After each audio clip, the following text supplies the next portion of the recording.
UP जैसे राज्य में फिजिक्स वाला में भी एक यूनिकॉर्न बन गया। हमारा युवा अब जॉब सीकर नहीं बल्कि जॉब क्रिएटर बनेगा।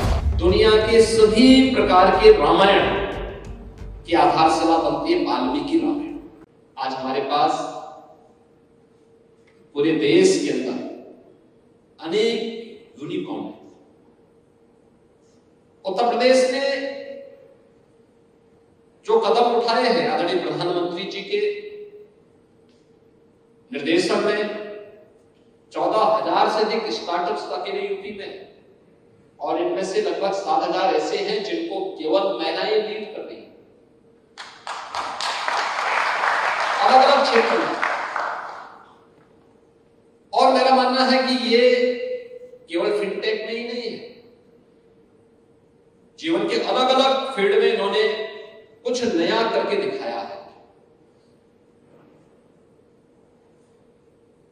हम बहुत चक हैं कि यूपी जैसे राज्य में फिजिक्स वाला में भी एक यूनिकॉर्न बन गया।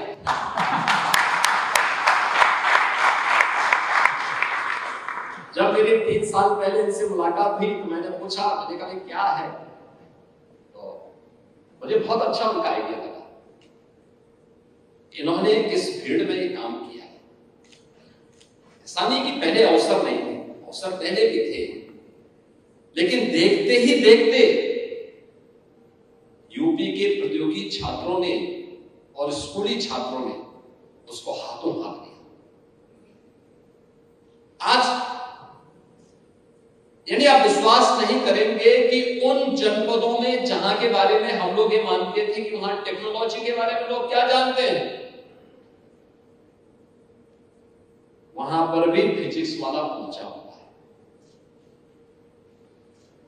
उन दूर दराज के जनपदों में ये चीजें बताती हैं कि इनोवेटिव आइडियाज के साथ साथ टेक्नोलॉजी जब उसके साथ जुड़ती है तो वह कैसे छाता हुआ दिखाई देता है। या उत्तर प्रदेश में जो कार्य हुए हैं उनके माध्यम से आप देख सकते हैं, और उसका सबसे अच्छा उदाहरण मैं आपको महाकुंभ का ही बता सकता हूं। उत्तर प्रदेश जैसे राज्य की जब हम चर्चा करते हैं, मैं धन्यवाद दूंगा मोहन दास जी को भी, नचिकेता जी को भी और उनकी पूरी टीम को। उत्तर प्रदेश सरकार के साथ इन लोगों का इंटरेक्शन पिछले काफी दिनों से चल रहा है। लगातार ये लोग अपना उत्तर प्रदेश सरकार को अपने विचारों से भी अवगत कराते हैं, हमें पॉलिसी मेकिंग में कहां पर किस प्रकार के कदम उठाने चाहिए। तो प्रधानमंत्री मोदी जी के विजन और उत्तर प्रदेश जैसे राज्य को $1 ट्रिलियन की इकोनॉमी बनाने के उनके विजन को हम प्रभावी ढंग से आगे बढ़ा सके। और मुझे लगा बहुत अच्छे ढंग से इन लोगों ने काफी व्यवहारिक धरातल पर कार्य किया है, और अपने अनुभव का लाभ जब लोग हमारी टीम को देते हैं, हमारी टीम प्रभावी ढंग से इसको आगे बढ़ाती है। स्टार्टअप की संस्कृति को एक नया आयाम मिला है जब प्रधानमंत्री के रूप में मोदी जी ने इस देश के अंदर कार्यभार ग्रहण किया। लोगों के मन में एक विश्वास पैदा हुआ।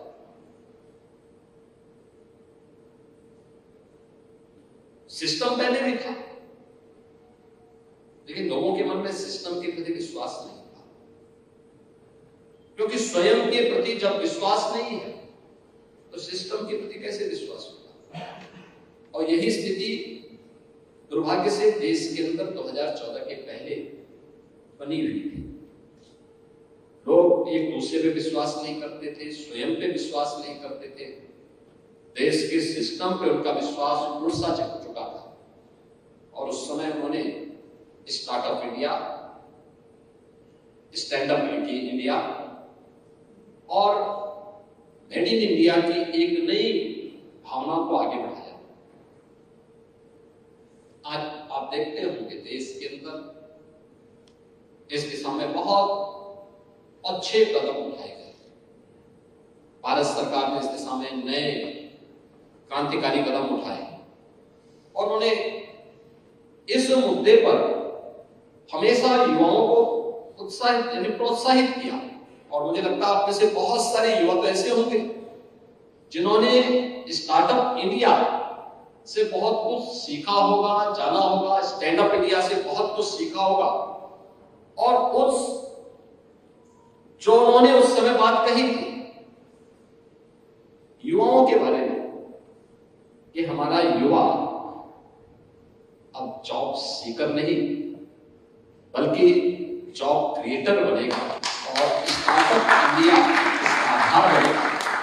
और स्टार्टअप इंडिया देखते ही देखते पूरे देश ही नहीं दुनिया के अंदर छापा दिखाएंगे। ये सच है कि कोई भी यूनिकॉर्न बिना इनोवेशन के आगे नहीं बढ़ सकता। इनोवेशन के लिए इनोवेटिव आइडियाज चाहिए और ये आइडियाज आएंगे एक दूसरे के साथ अपने विचारों को शेयर करके। विचार कहीं से भी मिल सकते हैं और ये विचार की परंपरा आज से नहीं बहुत प्राचीन काल से। याद करिए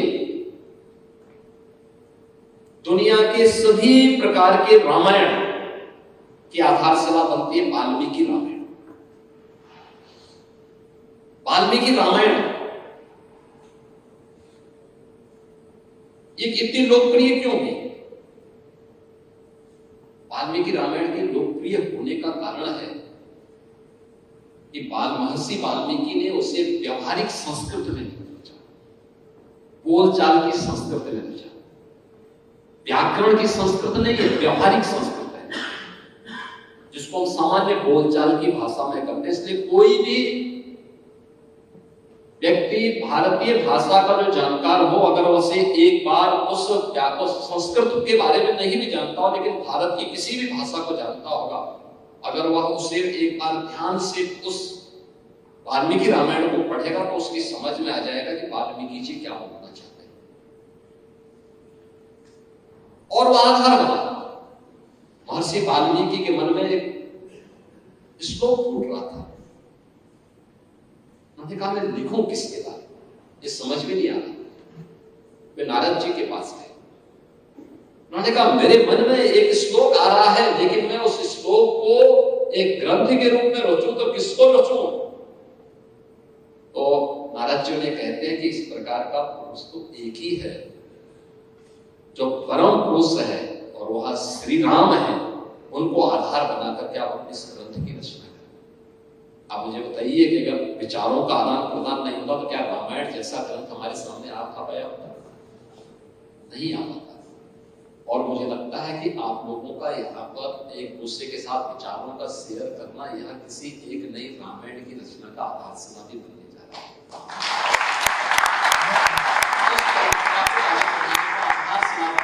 यही भारत की परंपरा है।